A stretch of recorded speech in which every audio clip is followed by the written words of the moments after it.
Noriu sužinoti savo stipriasias ir silpnasias puses. Jėga.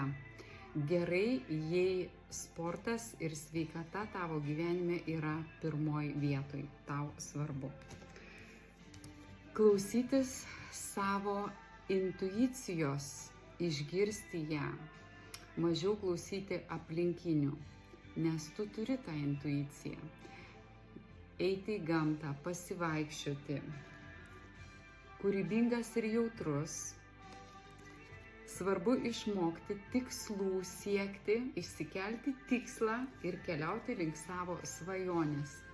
Mokėti inicijuoti pokyčius ir, aišku, tavo dar viena iš stiprių pusių tai yra gebėjimas analizuoti ir spręsti sudėtingas situacijas.